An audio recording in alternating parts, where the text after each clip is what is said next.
8절 말씀을 제가 봉독하겠습니다.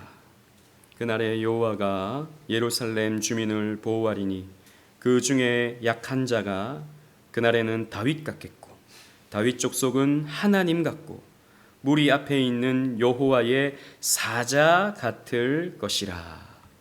아멘. 이제 우리는 스가랴서의 결론 부분에 다다르게 되었습니다. 스가랴서는 앞에 있던 내용들을 잠깐 요약하자면 바벨론 포로 70년 포로 생활을 한 뒤에 이제 하나님의 때가 되어서 고국으로 돌아오게 하시죠. 포로 귀환하게 하시죠. 그 포로 귀환한 그 시대의 상황을 설명해 주고 있는 책입니다. 무너졌던 그 예루살렘 성전을 다시 재건을 하는데 너무 지지부진한 거예요. 여러 가지 사회적인 문제, 정치적인 갈등, 또 이방 민족들의 방해, 또 자금에 있어서의 불안정함, 이런 것들을 통해서 하나님의 성전을 짓지 못하는 그런 상황 속에서 하나님은 이 유다 백성들에게 새 소망을 주시는 겁니다. 8가지 환상을 통해서 너희들은 앞으로 회복될 것이다 라고 하는 것을 하나님께서 환상을 통해서 말씀을 해 주시죠. 그리고 2부에서는 금식일이 기쁨의 날로 변화될 것이다 라고 하는 것을 이렇게 소망의 메시지로 주셨습니다. 그래서 스가랴서는요, 예루살렘의 회복이라고 하는, 예루살렘의 영광이라고 하는 소망의 메시지를 가장 큰 주제로 담아내고 있는 것이죠. 그리고 이 회복과 영광은 그냥 오는 것이 아니라 메시아의 강림을 통해서 이루어진다라고 하는 것을 가르쳐 줍니다. 그래서 우리가 쭉 살펴보지만 이 스가랴서는 계속해서 메시아, 오실 메시아에 대한 예언들로 하나하나 채워져 있다라고 하는 것을 우리는 발견할 수 있게 되는 것이죠. 그러나 또 동시에 잊을만 하면 심판의 메시지가 주어지게 됩니다. 축복의 메시지만 있는 게 아니고요, 불순종할 때 하나님은 언제나 이스라엘을 벌하시고 그들을 흩어버릴 것이다 라고 하는 것을 하나님은 경고하시면서 말씀해 주십니다. 여러분, 이 두 가지를 우리는 꼭 기억해야 돼요. 신명기 언약이 언제나 이렇습니다. 신명기적 언약이 말씀을 따르는 자에게는 하나님이 복을 주시고 말씀을 잊어버리는 자에게는 하나님이 벌하신다 라고 하는 것이 신명기적 언약으로서 성경 전체에 깔려있는 중요한 메시지가 되는 것이죠. 스가랴서도 마찬가지다라는 것입니다. 그런 과정을 통해서 하나님은 어쨌든 예루살렘을 회복해 가십니다. 이제 마지막 이 세 장에 걸쳐서 12장, 13장, 14장을 걸쳐서 하나님은 예루살렘을 어떻게 회복시키시고 또 열방을 하나님께서 어떻게 구원해 나가시는가에 대한 메시지를 주시는데, 오늘 이 12장 말씀을 통해서 어떤 메시지를 하나님께서 주시는지 함께 상고해 봄을 통해 우리를 회복하시는 하나님. 여러분, 우리도 회복이 필요하잖아요. 건강의 회복이 필요하고 또 은혜의 회복이 필요하고 교회의 회복이 필요하고 내 삶에 무너져 있는 부분들, 가족 문제라든지 아니면 미래 문제라든지 건강 문제라든지 그런 무너져 있는 부분들이 우리는 한두 가지씩은 다 있습니다. 하나님은 예루살렘을 회복시켜 주시는데 그 예루살렘 가운데 우리가 있는 거예요. 우리는 새 예루살렘이기 때문입니다. 하나님은 또 우리를 회복시키시기를 원하시는 하나님이십니다. 그리고 하나님은 반드시 그 회복을 이루어갈 겁니다.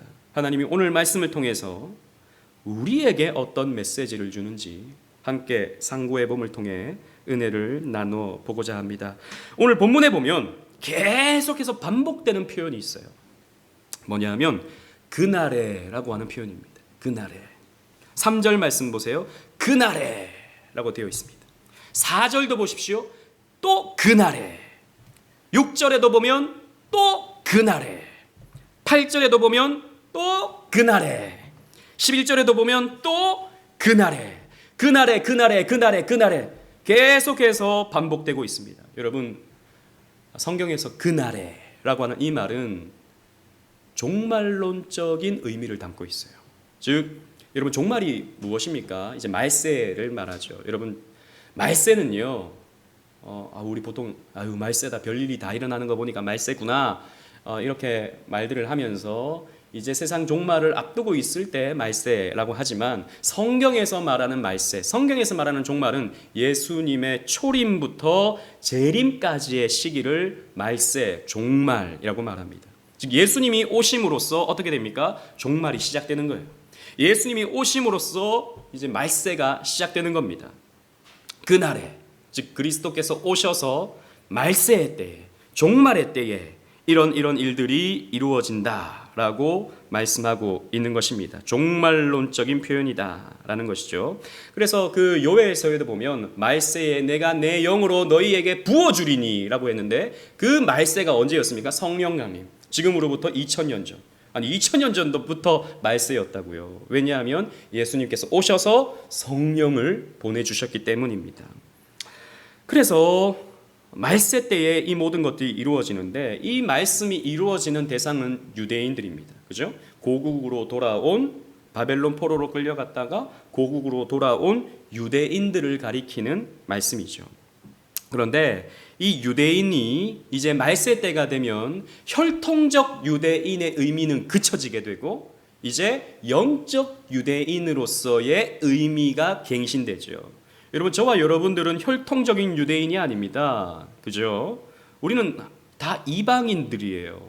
그러나 하나님은 우리에게 성령을 부어주심으로 말미암아 영적 이스라엘이 되게 하십니다.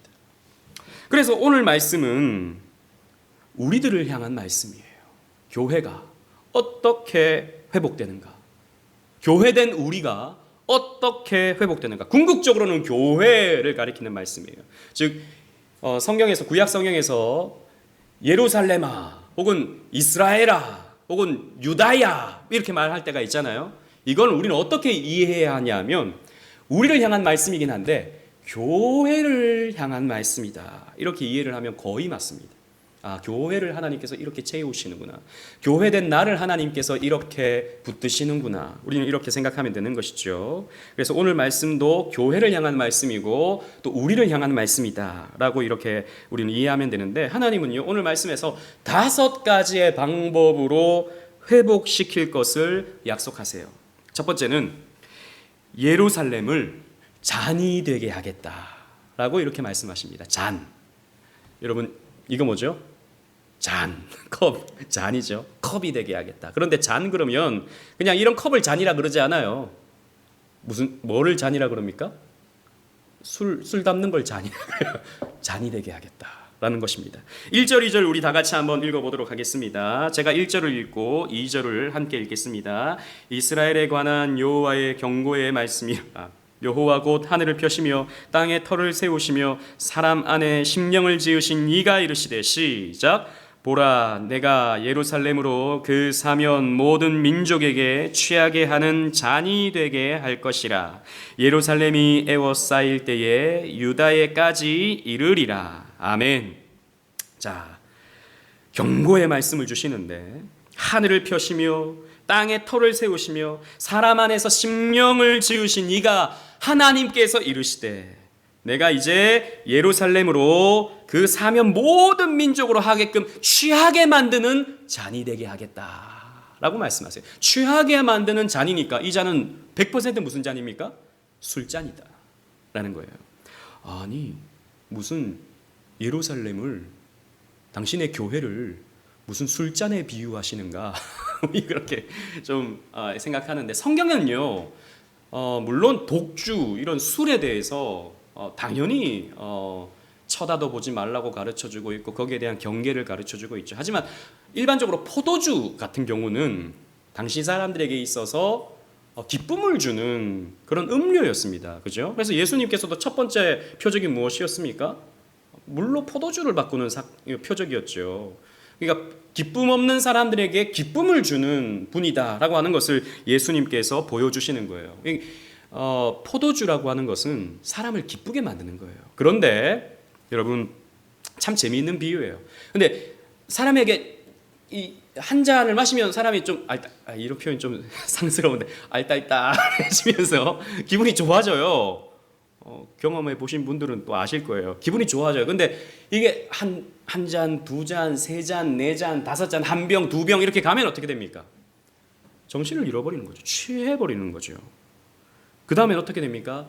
비틀비틀거리면서 갈짓자의 행보를 보이게 되고 잘못된 판단, 잘못된 말 이런 것들을 하게 되고 심지어는 운전이라도 한다면 어떻게 됩니까?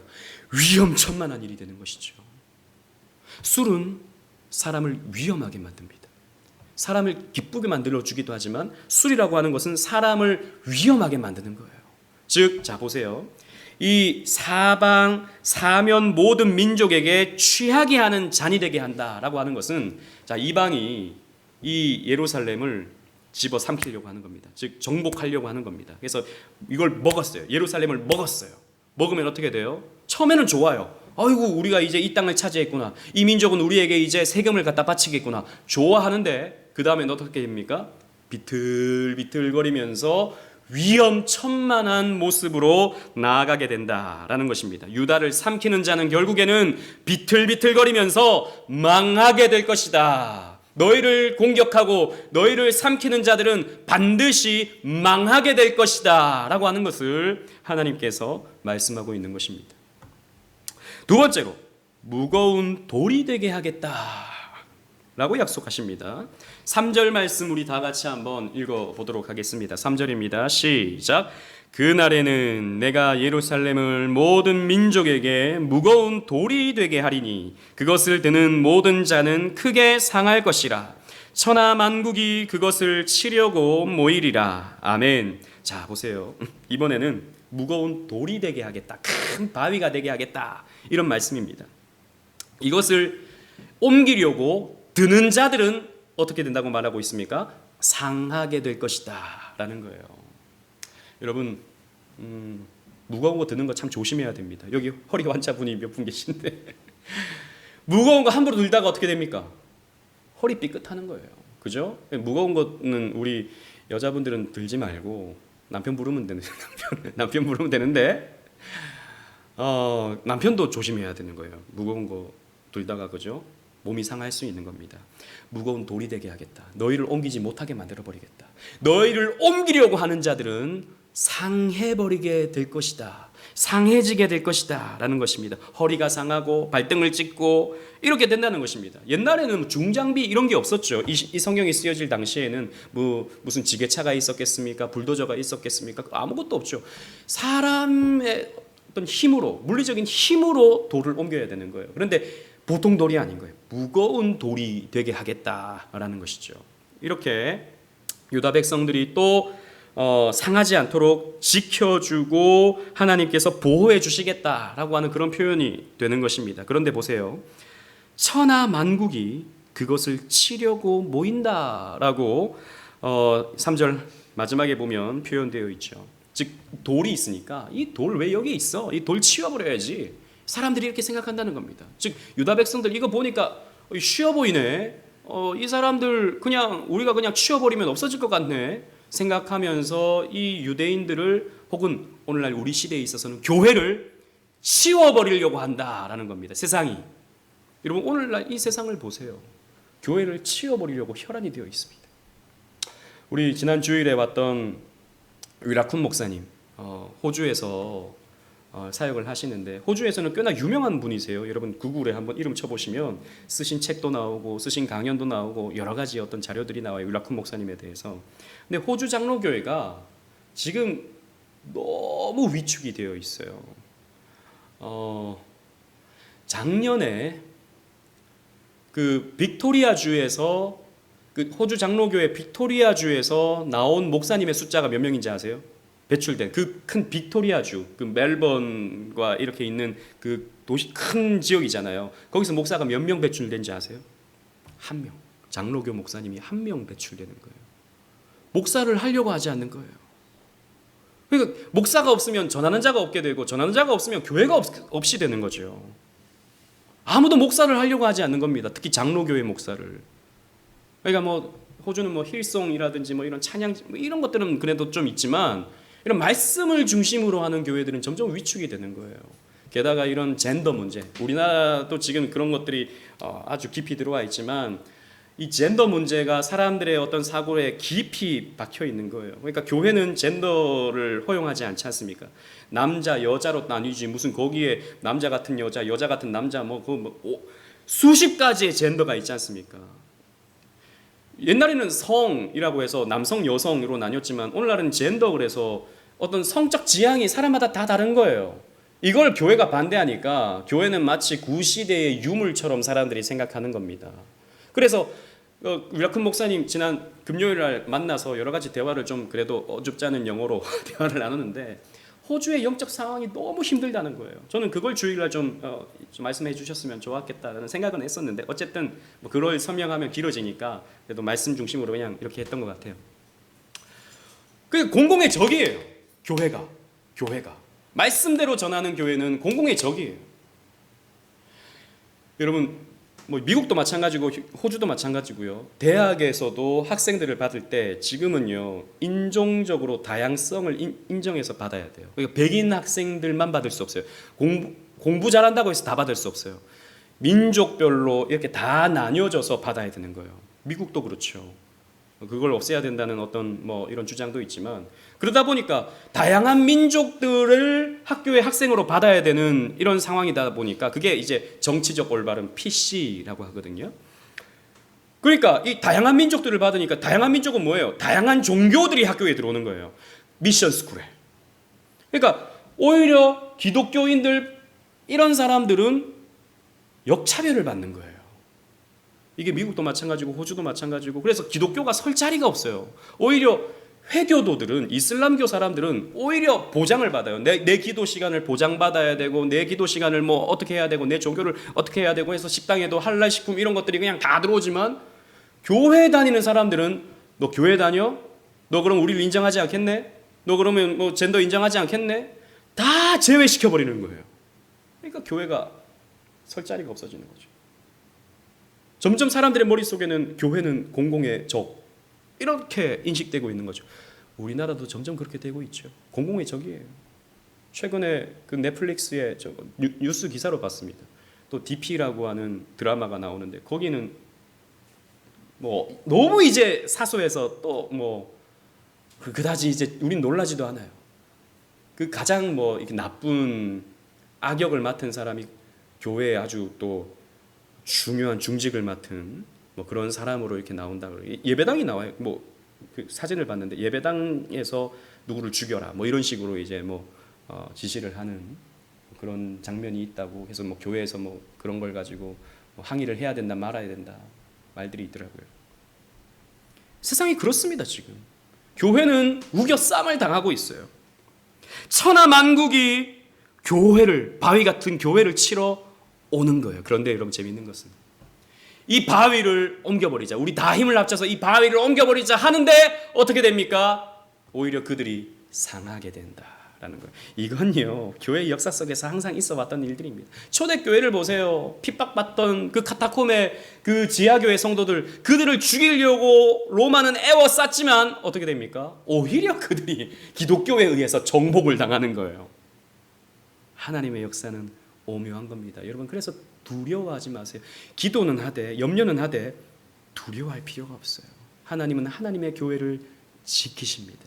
하나님의 교회를 바위같이 하셔서 그 바위를 옮기려고 하는 자들이 오히려 허리가 나가버립니다. 그들의 발을 찧어버립니다. 하나님은 이렇게 교회를 지키신다라는 것이죠. 그리고 여러분 세 번째는요. 유다를 공격해 들어오는 말을 하나님께서 쳐버리십니다. 4절 5절 말씀인데요. 제가 4절을 읽고 5절을 함께 읽겠습니다. 여호와가 말하노라 그날에 내가 모든 말을 쳐서 놀라게 하며 그 탄자를 쳐서 미치게 하되 유다 족속은 내가 돌보고 모든 민족의 말을 쳐서 눈이 멀게 하리니 시작 유다의 우르머리들이 마음속에 이르기를 예루살렘 주민이 그들의 하나님 만군의 여호와로 말미암아 힘을 얻었다 할지라. 아멘. 자 이제 또 예루살렘을 치러 오는 자들이 있어요. 말을 타고 치러 옵니다. 정복하려고 옵니다. 이 예루살렘 사람들을 해하려고 다가옵니다. 그런데 어떻게 됩니까?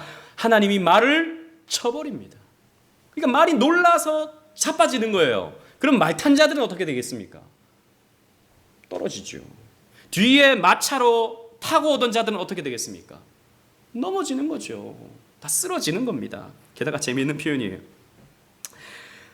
그 탄 자를 쳐서 어떻게 한다고요? 미치게 한다라는 겁니다. 정신 나가게 한다라는 거예요. 아니 왜 이 말들이 이렇게 갑자기 이렇게 뒤집어지는가? 치러 오는 자들이 미쳐버리는 거예요. 왜 안 되나? 왜 안 되나? 미치게 만들어 버리겠다 라고 하나님께서 이렇게 말씀하십니다. 그리고 말들의 눈을 멀게 해버리겠다. 엉뚱한 길로 가는 거예요. 그러면서 유다의 우두머리들이, 유다의 지도자들이 이렇게 말하는 겁니다. 아, 이건 하나님께서 하시는 거구나. 하나님의 역사로 말미암아서 힘을 얻는 거구나 라고 하는 것을 알게 된다라는 것입니다. 그렇습니다, 여러분. 하나님은요, 하나님을 공격하는 자들의 눈을 멀게 만들어 버리십니다. 하나님의 백성을 공격하는 자들의 눈을 멀게 만들어 버리십니다. 그래서 교회가 무너지지 않고 더욱 굳건하게 설 것임을 하나님은 약속하십니다. 여러분, 자 보세요. 지금 여러분 생각하실 때 교회는, 기독교는 어떻게 돼가고 있는 것 같습니까? 점점 줄어들고 있는 것처럼 느껴지죠. 그죠? 우리 다 그렇게 말을 하도 많이 들어가지고 그런 줄 압니다. 아, 유럽 사회에 교회가 다 문을 닫고 술집으로 팔리고, 아, 교회는 점점 쇠퇴하고 있구나. 또 호주의 얘기 들어보니까 점점 쇠퇴하고 있구나. 참으로 안타깝다. 한국도 봐도 점점 교회의 숫자가 줄고 성도들이 줄고 이런 모습들을 보면, 아, 교회는 점점 위축되고 있구나, 이렇게 생각이 듭니다. 맞아요. 서구 사회는 그렇습니다. 그런데 여러분, 제3세계로 가면 얘기는 달라집니다. 지금 동남아시아에, 아프리카에, 남미에 교회는 더 왕성하게 세워지고 있어요. 그리고 또 중요한 것 중에 하나가, 이 무신론자들은 점점 애를 낳지 않습니다. 무신론자들은 애를 낳지 않아요. 그런데 기독교인들은 열심히 애를 낳습니다. 다른, 그러니까 무종교인 사람들과 비교해 보면 애를 열심히 낳아요. 그러면 그 기독교인의 아이는 어떻게 되겠습니까? 기독교인이 되는 것이죠. 그죠? 그래서 전 세계 통계적으로 보면 기독교는요, 지금도 계속해서 성장해 가고 있어요. 우리는 우리가 볼 수 있는 환경만 보면 교회는 점점 줄어들고 있는 것처럼 보이지만, 전 세계를 보면 아닙니다. 교회는 이전보다 훨씬 더 성장하고 있고 훨씬 더 많은 숫자의 증가를 보이고 있어요. 통계적으로 보면 그렇습니다. 하나님이 그렇게 하시는 거예요. 교회를 무너뜨리려고 하는 자들을 하나님께서 눈을 멀게 만들어 버리시고 그들의 말을 쳐버리시는 겁니다. 그래서 우리는, 아, 하나님의 구원의 손이 이렇게 놀랍구나 라고 하는 것을 발견하는 자들이 되어야 된다라는 것이죠. 그리고 네 번째로, 유다의 지도자들을 불같게 하겠다라고 말씀하십니다. 6절 말씀 함께 읽겠습니다. 우리 다 같이 한번 읽어볼게요. 시작. 그날에 내가 유다 지도자들을 나무 가운데에 화로 같게 하며 곡식단 사이에 횃불 같게 하리니 그들이 그 좌우에 에워싼 모든 민족들을 불사를 것이요 예루살렘 사람들은 다시 그 본곳 예루살렘에 살게 되리라. 아멘. 자, 유다의 지도자들은 어떻게 된다고요? 나무 가운데 있는 화로 같이 된다. 여러분, 나무가 막 이렇게 이렇게 막 무성이 있는데 거기 화로가 있으면 어떻게 되겠습니까? 나무에 불이 붙겠죠. 그럼 나무가 불타게 될 것입니다. 또 보세요. 곡식단 사이에, 이 곡식단을 이렇게 쌓아놨는데 그 중에 횃불이 있어요. 그럼 어떻게 되겠습니까? 거기에 곡식단에 횃불이 붙어서 훨훨 타지 않겠습니까? 유다의 지도자들이 이렇게 태우는 불이 된다라고 말씀하고 있습니다. 불은 모든 것을 삼키는 강력한 에너지죠. 여러분, 이 말씀은 이런 거예요. 하나님은 유다 백성의 지도자들을 불같은 지도자로 삼겠다라고 하는 약속의 말씀이 되는 것입니다. 즉 이런 거죠. 불같은, 화염 같은 하나님의 말씀을 선포하는 지도자가 되게 하겠다라고 약속하고 있는 것입니다. 여러분, 하나님의 말씀은 소멸하는 불 같습니다. 하나님의 말씀은 불을 토하는 거예요. 그래서 여러분, 예수님의 제자들이 성령 받으니까 어떻게 됩니까? 오늘 말씀 한번 이 순서지에 있는 말씀 사도행전 2장 3절 말씀 우리 다 같이 한번 읽어보도록 하겠습니다. 시작. 마치 불의 혀처럼 갈라지는 것들이 그들에게 보여 각 사람 위에 하나씩 임하여 있더니, 자, 성령 받을 때 제자들의 머리 위에 뭐가 나타났어요. 뭐가 나타나냐면 혀가 나타났어요. 그런데 어떤 혀입니까? 불의 혀. 즉 혀인데 불처럼 타고 있는 혀의 모습이 나타나고 있는 거예요. 저는 생각할 때 뭐 혀가 어떻게 생겼길래 이렇게 불처럼 탈까? 모르겠어요. 근데 혀처럼 보였다라는 겁니다. 타는 혀처럼 보였다라는 거예요. 여러분, 이게요, 성령 받는 자의 모습 속에 나타나는 이 사람의 사명을 대변해 주는 거예요. 무슨 말이냐면 예수님께서 세례 받으실 때 성령이 임하죠. 그때 어떤 모양으로 임합니까? 그렇죠, 비둘기같이. 그래서 예수님은 평화의 제물로서 바쳐지는 사명을 감당하는 거예요. 어떤 사명을 감당하는지 보여주는 거예요. 불의 혀같이 그 위에 이렇게 보이는 것은 이 제자들의 사명이 어떤 사명 감당하는 거예요? 불의 혀. 지금 하나님의 말씀을 불같이 전하는 그런 사명을 감당하는 것입니다. 그래서 여러분, 교회 지도자는, 목사는 불붙은 혀의 사명을 감당하는 거예요. 그래서 여러분, 우리 지난번 공부했던 마틴 로이드 존스 목사님의 별명이 무엇이었습니까? 불붙은 논리. 불붙은 논리. 하나님의 말씀을 굉장히 논리 있게 전하는데 마치 거기 불이 붙은 것 같은 그런 느낌이 있는 거예요. 여러분, 그렇습니다. 하나님의 말씀을 전하는 설교자는요, 불이 붙어야 됩니다. 하나님께서 그렇게 하시겠다 약속하셨기 때문이죠. 이것은요, 목사가 소리를 고래고래 지른다고 불이 붙은 게 아니에요. 저같이 뭐 맨날 소리 지른다고 불 붙은 게 아니죠. 무슨 신비한 이적을 나타낸다고 불이 붙은 것도 아닙니다. 이건요, 신비해요.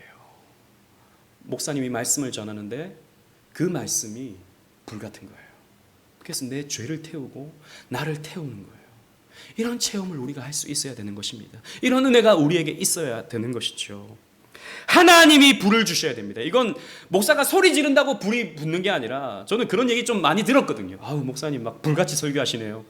물론 저를 칭찬하기 위해서, 격려하기 위해서 그런 말씀 하셨을 거예요. 그리고 또 제가 소리를 잘 지르니까, 특히 결론에 가면 목사님 불같이 설교하시네요. 뭐 그런 얘기 많이 들었어요. 그래서 제가 어떤 때는 목사님은 부흥사 하시면 참 좋겠다고 저한테 그렇게 말씀하시던 분도 있는데, 저는 부흥사에 대한 이미지가 너무 안 좋아가지고 저는 근데 지난번 말씀드렸던 것처럼 정말 부흥의 쓰임을 받는 목사가 되고 싶은 마음은 있습니다. 그런 게 부흥사라면 저는 부흥사가 되고 싶은 거예요. 부흥의 불, 부흥의 불을 피우는 교회의 지도자를 내가 세우겠다 라고 하나님 말씀하시는 것이죠. 그리고 다섯 번째로 예루살렘 주민들을 보호할 것이다 라고 약속하세요. 7절 8절 말씀, 제가 7절을 읽고 8절을 함께 읽겠습니다. 여호와가 먼저 유다 장막을 구원하리니 이는 다윗의 집의 영광과 예루살렘 주민의 영광이 유다보다 더하지 못하게 하려 함이라. 시작. 그날에 여호와가 예루살렘 주민을 보호하리니 그 중에 약한 자가 그날에는 다윗 같겠고 다윗의 족속은 하나님 같고 무리 앞에 있는 여호와의 사자 같을 것이라. 아멘. 보세요. 여호와가 유다 장막을 구원한다 그랬어요. 장막은 사실 가난한 사람들의 집입니다.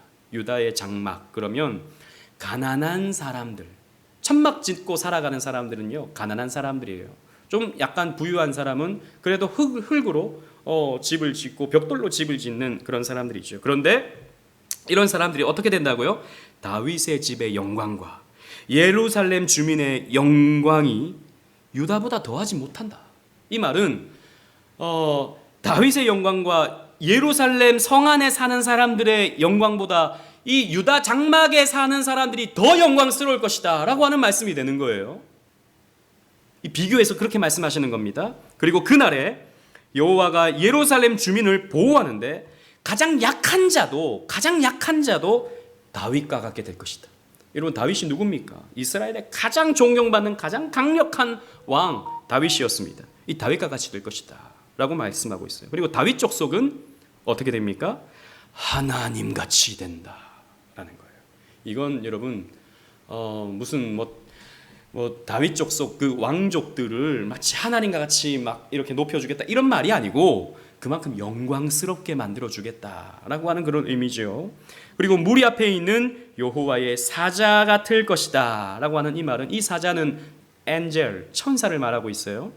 사자같이 될 것이다, 이렇게 강력하게 될 것이다 라고 약속하고 있습니다. 여러분, 그렇습니다. 교회가 천막에 있는 교회, 우리 교회는 천막교회라고도 할 수 있죠. 우리는 상가니까 빌려서 쓰는 외적으로 보면, 세상 사람들의 평가로 보면 월세 사는 교회 이렇게 볼 수 있겠죠. 그러나 주님의 때에 하나님께서 어떻게 만드십니까? 다윗 같게 만드신다라는 거예요. 강하게 사용하신다라는 거예요. 그래서 여러분, 교회의 규모는 중요하지 않습니다. 물론 커질 수도 있죠. 하지만 하나님이 계속 작게 하실 수도 있습니다. 작은 교회라고 하나님이 하찮게 보지 않아요. 유다의 장막이라 할지라도, 볼품없는 장막이라 할지라도 이렇게 내가 영광스럽게 만들겠다라고 말씀하십니다. 그래서 예수님은 제자들에게 이렇게 말씀하셨어요. 적은 자들아, 두려워하지 말라. 여러분, 제자들이 다 무슨 영광스러운 그런 사역을 하지 않았습니다. 베드로는 나름 큰 사역을 했을 수 있죠. 하지만 여러분, 다른 제자들은 뭘 했죠? 초대교회 때 뭘 했습니까? 다른 제자들은 몰라요. 잘 몰라요. 나름의 어떤 그 초대교회 전승은 있지만 뭘 했는지 우리 잘 모릅니다. 그죠? 이름도 우리 잘 기억도 안 나요. 유다 다데오 뭐 했는지 기억나십니까? 몰라요. 잘 기억도 안 나요. 하나님, 그런 자도 하나님은요 귀하게 사용하시는 거예요. 유명한들, 유명하지 않은들 상관없어요. 하나님은 한 사람 한 사람을 이렇게 귀하게 생각하고 이렇게 하나님 나라의 강한 자로서 사용하신다라는 것입니다. 그래서 9절 말씀 보면 예루살렘을 치러 오는 모든 이방 나라들을 그날에 내가 멸하기를 힘쓰리라. 교회를 공격하고 교회를 와해시키려고 하는 자들을 내가 멸할 것이다 라고 이렇게 약속하고 있는 것입니다. 그런데 여러분, 중요한 것은 이제부터입니다. 중요한 것은 이제부터예요. 이런 예루살렘의 회복은 그냥 이루어지는 게 아닙니다. 여러분, 은혜는 거저 주어지는 것이죠. 그죠? 근데 거저 주어진다고 해서 그냥 우리에게 주어지는 것이 아닙니다. 은혜는 그리스도의 희생을 통해서 우리에게 공급되어지는 거예요. 그 사실을 오늘 본문이 우리에게 가르쳐 주는 것입니다. 메시아의 희생을 통해서, 메시아의 고난을 통해서 예루살렘의 회복이 이루어진다라는 것이죠. 10절 말씀 보십시오. 우리 함께 읽겠습니다. 10절입니다. 시작. 내가 다윗의 집과 예루살렘 주민에게 은총과 간구하는 심령을 부어주리니 그들이 그 찌른 바 그를 바라보고 그를 위하여 애통하기를 독자를 위하여 애통하듯 하며 그를 위하여 통곡하기를 장자를 위하여 통곡하듯 하리로다. 아멘. 여러분, 이 구절을 읽으면 누군가가 떠올라야 됩니다. 그죠? 이 구절만 딱 읽으면 또 이 이야기구나. 우리는 여기 캐치를 딱 해야 돼요. 자, 보세요. 그들은 예루살렘 사람들입니다. 그들이 찔러요. 누군가를 찔러요. 근데 찌르면서 그를 어떻게 됩니까? 그를 바라봅니다. 처음에는 모르고 찔렀는데 나중에는 어떻게 돼요? 그를 바라봐요. 그리고 그를 위하여 애통하기를, 울기를 독자를 위하여 애통하듯 하고 그를 위하여 통곡하기를 장자, 첫째 아들을 위하여 통곡하듯 하게 될 것이다 라고 말씀하고 있습니다. 자, 여러분, 퀴즈. 이게 무슨 말입니까? 누구에 대한 예언입니까? 그렇죠. 우리 교회 성도님들이라면 반드시 여기에 대해서 답이 튀어나와야 돼요. 그죠? 예수 그리스도. 자, 사람들이 그를 찌릅니다. 예수님은 십자가에 못 박죠. 근데 못 박은 뒤에 나중에 어떻게 됩니까? 그를 바라보게 됩니다. 그가 메시아였구나. 그래서 통곡합니다. 마치 독자를 잃은 듯이. 즉 독자를 잃은 성부 하나님의 마음을 가지고, 장자를 잃은 성부 하나님의 마음을 가지고 우리가 메시아를 죽였구나, 우리가 예수를 하나님의 아들을 죽였구나 라고 애통하게 될 날이 온다라는 것이죠. 이런 희생을 통해서 예루살렘은 회복될 것이다 라는 것이죠. 목사님이 그렇게 해석하는 것은 갖다 붙이는 것 아닙니까? 목사님은 언제나 다 예수님께 갖다 붙이더라고요. 무슨 근거로 그렇게 말씀하십니까? 라고 하시는 분들이 있을지 모르겠지만 근거가 있습니다. 요한복음 19장 37절 말씀 보십시오. 다 같이 읽겠습니다. 시작. 또 다른 성경에 그들이 그 찌른 자를 보리라 하였느니라. 자, 이 말씀이 있어요. 여러분 나중에 집에 가서 이 요한복음 19장 37절을 찾아보세요. 이건 나중에 성경 학자들이 붙이긴 한 것이지만 여기 각주가 되어 있고 그 각주 밑에 보면 스가랴 12장 10절 말씀이 되어 있어요. 이 다른 성경, 이 다른 성경이 무슨 성경입니까? 어떤 책입니까? 스가랴서. 즉 이 요한복음 19장은 예수님께서 십자가에 달리신 그 장면을 표현하고 있어요. 그런데 그게 이 스가랴서의 성취다라고 예수님의 제자 요한은 설명을 덧붙이고 있는 거예요. 이건 성취야. 이건 구약 예언의 성취야. 예루살렘이 회복된다고 했는데 그 메시아가 사람들로 하여금 찔림을 당하고 사람들이 그를 본다고 했는데 바로 그 말씀의 성취가 바로 예수님을 통해서 이루어지는 것이야. 이 십자가를 통해서 이루어지는 것이야 라고 말씀하고 있다고요. 설명을 해주고 있다고요. 그래서 제가 갖다 붙이는 게 아닙니다, 여러분. 성경이 그렇게 설명하고 있는 거예요. 그래서 예루살렘의 회복은 그들이 잘해서 얻는 회복이 아닙니다. 그들이 성경 열심히 읽고 그들이 봉사 열심히 하고 그들이 성전 중심의 예배를 잘 드려서 그렇게 회복된 게 아닙니다. 그들의 회복은 그냥 하늘에서 뚝 떨어지는 그런 회복이 아니에요. 여러분, 우리가 은혜 받는 것도, 우리가 회복되는 것도 그냥 받는 게 아닙니다. 우리는 은혜로서 그냥 받는 것처럼 생각하지만 아닙니다. 그리스도의 대속을 통해서 우리는 공급받는 것입니다. 자주 말씀드리지만 우리의 죄는 그리스도께 전가되어서 그리스도는 죄인이 되어서 십자가에 달려 죽임을 당하시고 예수님께서 얻으신 그 의, 율법 지킴을 통해서 완벽하게 사심으로써 그 많은 갈등을 이겨내심으로 얻으신 그 의를 우리에게 또 전가시켜 주심으로 말미암아 우리가 의로운 자가 되는 거예요. 우리는 여전히 죄를 가지고 있지만 예수님의 의를 보시고 하나님은 우리를 의롭게 여겨주시는 것입니다. 그래서 하나님은 우리를 회복시켜 주시는 거예요. 왜? 우리에게 의가 있으니까. 그리스도의 의가 있으니까. 그래서 여러분, 우리가 얻는 은혜는 하늘에서 뚝 떨어진 게 아니에요. 그냥 얻는 게 아닙니다. 누군가가 대가를 치른 은혜예요. 우리 대신 누가 돈을 지불하셨어요. 그리고 우리 대신 그 돈을 우리에게 주시는 거예요. 그래서 이사야 선지자는 이렇게 예언했죠. 이사야 53장 5절 말씀, 너무나도 유명한 말씀이죠. 시작. 그가 찔림은 우리의 허물 때문이요 그가 상함은 우리의 죄악 때문이라. 그가 징계를 받음으로 우리는 평화를 누리고 그가 채찍에 맞음으로 우리는 나음을 받았도다. 아멘. 우리가 평화를 누리는 것은 거저 얻는 것이 아닙니다.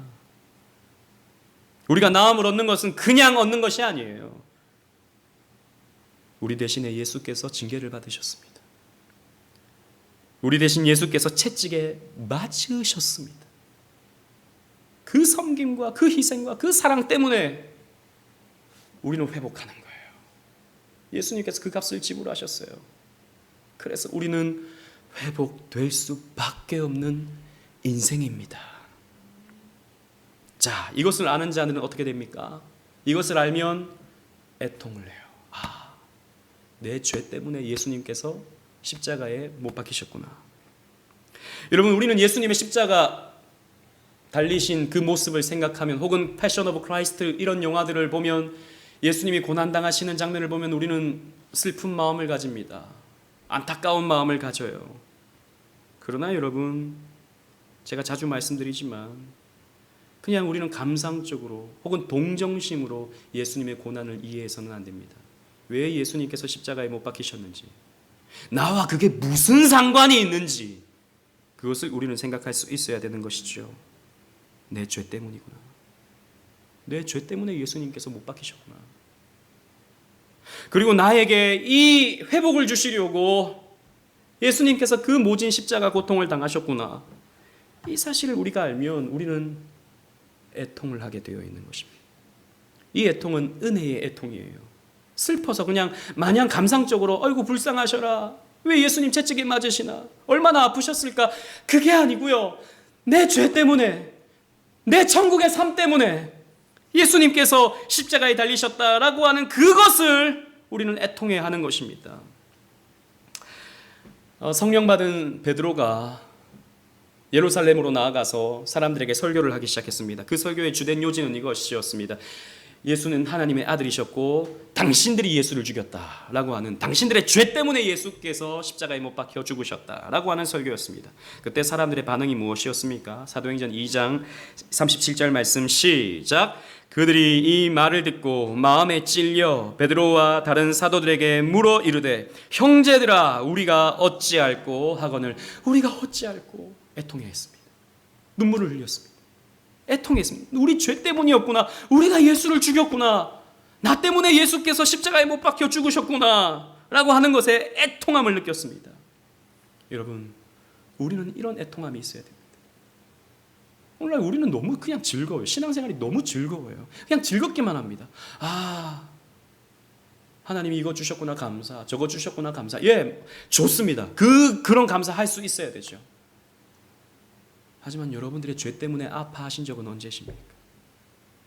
여러분들의 죄 때문에요.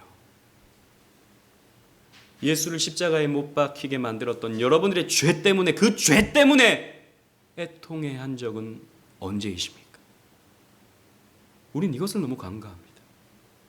아니 그건 다 끝난 거잖아요. 예수님께서 십자가에 못 박히심으로 말미암아 우리는 구원받았잖아요. 이제 우리는 기뻐해야죠. 예, 맞습니다. 그 말도 맞아요. 하지만 여전히 우리 안에 죄가 있기 때문에, 남아있는 죄가 있기 때문에 우리는 이 죄로 인한 애통함이 우리에게 있어야 되는 겁니다. 왜? 이 죄 때문에 예수께서 죽으셨기 때문에. 그래서 우리는 날마다 또 가슴을 치는 우리의 모습이 있어야 되는 것입니다. 왜 우리가 은혜의 충만함을 누리지 못합니까? 왜 우리가 삶 속에서 충만한 기쁨을 우리가 누리지 못합니까? 사실 거기에는 우리의 죄에 대한 애통이 없기 때문이기도 해요. 우리의 죄에 대한 애통을 우리가 깊게 가져갈 때 우리는 또 십자가에서 나의 죄를 해결해 주신 예수님을 만나게 됩니다. 이게 하나의 사이클이죠. 그런 과정을 통해서 우리는 더 시원한 은혜를 맛볼 수 있는 것입니다. 그래서 여러분, 죄를 회개하십시오. 여러분들 안에 있는 그 은밀한 죄, 다른 사람은 알지 못하는 은밀한 죄, 하나님 말씀과 거리가 있는 여러분들의 삶, 이 죄, 이걸 여러분 회개할 수 있어야 되는 것입니다. 그런데 애통을 할 때 또 10절에 보면 어떻게 애통한다 그랬죠? 독자를 위하여 애통하듯, 장자를 위하여 애통하듯 애곡할 것이다 라고 했죠. 앞에서 말씀드렸습니다. 이것은 성부 하나님의 애통을 가리키는 거예요. 즉 우리는요, 예수님이 십자가에 못 박히셨다라고 하는 이 사실을 생각할 때 그리스도의 자발적인 희생, 예수님께서 우리를 구원하시기 위해서 그렇게 십자가에 못 박히셨구나, 이것만 생각하면 안 되는 겁니다. 또 누가 고통을 당하셨어요? 아버지가 고통을 당하셨어요. 성부 하나님이 독자를 잃어버렸습니다. 장자를 잃어버렸습니다. 이 독생자를 십자가에 내어놓은 아버지의 마음까지도 우리는 헤아릴 수 있어야 되는 것입니다. 여러분, 우리 새가족방 공부할 때, 예수님의 십자가에 대해서 우리가 공부할 때 존 파이퍼 목사님의 어떤 설교가 인용된 것을 여러분 기억하실지 모르겠습니다. 존 파이퍼 목사님이 어떤 친구의 설교를 들었던 것이죠. 그때 그 친구분이 이렇게 설교한 겁니다.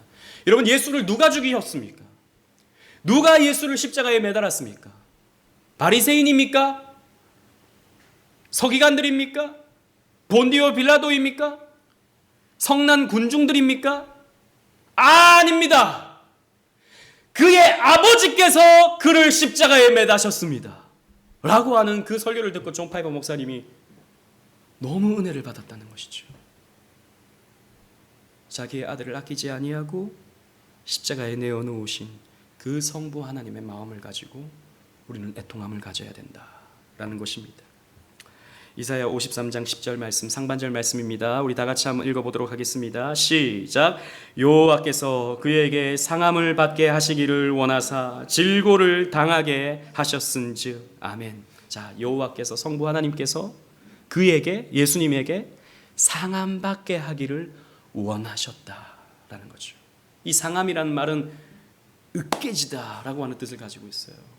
예수님은 으깨지셨어요. 그 육신이. 근데 그걸 원하셨습니다. 아들을 사랑하지 않아서입니까? 아들을 귀하게 여기지 않아서입니까? 아닙니다. 너무너무 사랑했지만 저와 여러분들을 회복시키기 위해서, 우리를 구원하시기 위해서 당신의 외아들을 십자가에 매다신 것입니다. 여러분, 이 성부 하나님의 마음도 우리는 품어야 되는 것입니다. 그리고 그 우리의 죄 때문에 성부 하나님께서도 이렇게 마음의 고통을 당하셨구나라고 하는 것을 우리는 생각해야 되는 것이죠. 그래서 11절 말씀 보면, 오늘 본문 다시 돌아가셔서 11절 말씀 보면, 그날에 예루살렘에 큰 애통이 있으리니 무기또 골짜기 하다드림몬에 있던 애통과 같을 것이다 라고 이렇게 말씀하고 있는데요. 이 무기또 골짜기는 유다의 왕이었던 요시야 왕, 여러분 최근에 우리 또 새벽에 역대상하 읽지 않습니까? 이 요시야 왕이 애굽 사람들에 의해서 무참히 죽임을 당합니다. 근데 무참히 죽임을 당할 때 그 죽임을 당한 곳이 바로 이 무기또 골짜기예요. 역대하 35장 24절로 25절 말씀, 제가 그냥 요 앞에 있는데요, 제가 간단히 읽어보겠습니다. 그 부하들이 그를 병거에 내리게 하고 그의 버금 병거에 태워 예루살렘에 이른 후에 그가 죽으니 그의 조상들의 묘실에서 장사되니라. 온 유다와 예루살렘 사람들이 요시야를 슬퍼하고 예레미야는 그를 위하여 애가를 지었으며 모든 노래하는 남자들과 여자들은 요시야를 슬피 노래하니 이스라엘의 규례가 되어 오늘까지 이르렀으며 그 가사는 애가 중에 기록되었더라 라고 기록하고 있어요. 즉 요시야 왕이, 요시야는 개혁군주였죠. 말씀대로 하고자 했던 좋은 왕이었습니다. 이 왕이 죽임을 당했어요. 그래서 사람들이 안타까운 마음을 가지고 이 무기또 골짜기에서 눈물을 흘렸습니다.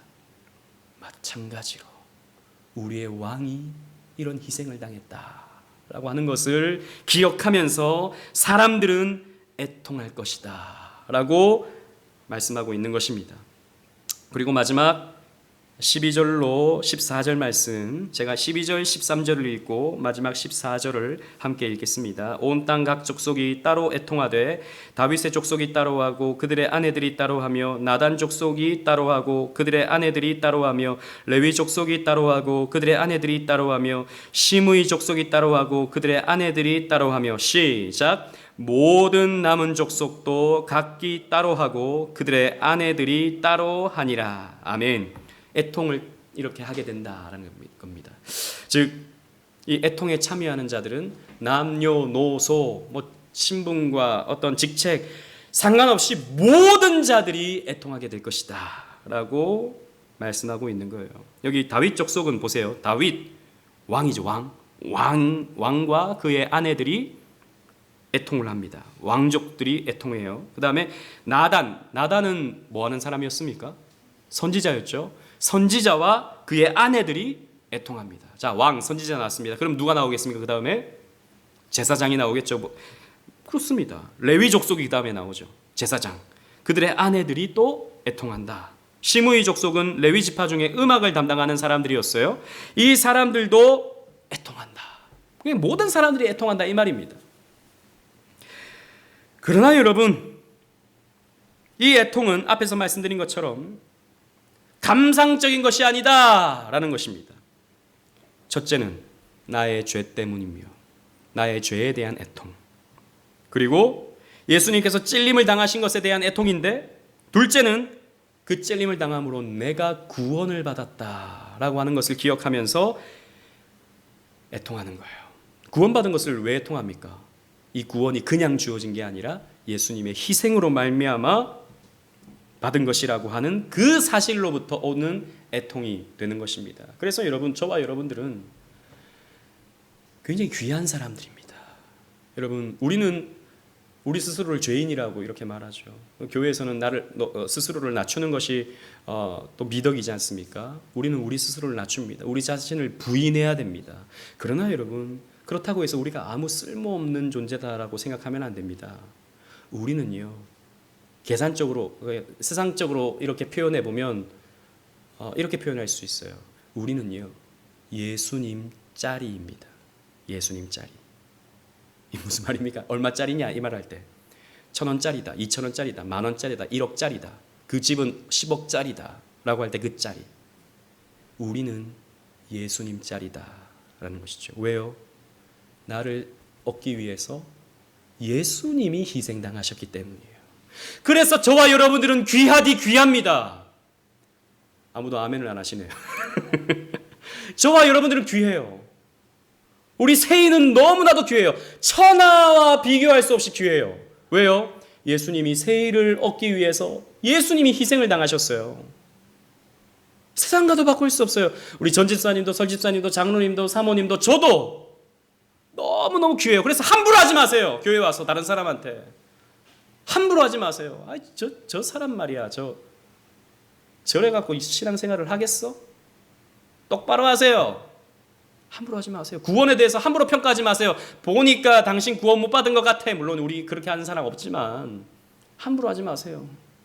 예수님께서 당신의 핏값으로 사신 예수님 짜리의 귀한 하나님의 형상들입니다. 말씀을 맺겠습니다. 이렇게 하나님은 우리를 회복시키십니다. 하나님은 교회를 지키셔요.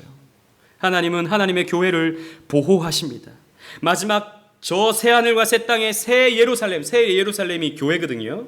이 교회가 설 때까지 이 땅의 교회는 무슨 일이 있다 하더라도 보존됩니다. 세상이 어두워요. 악한 자들의 공격이 매섭습니다. 사실입니다. 그러나 여러분, 두려워하지 마십시오. 우리는 주께서 핏값으로 사신 주님의 몸된 교회입니다. 우리는 그 교회를 구성하는 성도들이에요. 그래서 하나님이 우리를 지키시고 보호하실 겁니다. 여러분들의 사업장을 보호하실 거예요. 여러분들의 자녀들을 보호하실 거예요. 여러분들의 모든 삶을 지키실 겁니다. 두려워하지 마세요. 미래를 걱정하지 마세요. 하나님이요, 이 종말론적인 미래적인 보증을 이 말씀을 통해서 우리에게 해주시고 계시는 겁니다. 따라서 여러분, 미래를 두려워하는 사람은 하나님에 대해서 모르는 사람이에요. 미래를 두려워하지 마십시오. 그날에 지금은 조금 우리가 이런저런 어려움들이 있지만 또 그날이 되면 우리는 또 회복이 됩니다. 언제 그것 때문에 힘들었는지 기억나지 않을 정도로 회복이 될 거예요. 예수님께서 그 값을 치르셨기 때문에 우리에게 이것을 은혜로 주시는 것입니다. 그래서 하나님은 우리를 새 예루살렘으로, 반짝반짝 빛나는 새 예루살렘으로 세우실 것입니다. 이 사실을 믿는, 그래서 이 회복을 믿어 미래를 두려움이 아닌 소망으로 맞이하는 저와 여러분들 되시기를, 그래서 오늘을 힘껏 살아가는 저와 여러분들이 되시기를 주님 이름으로 축원합니다. 아멘.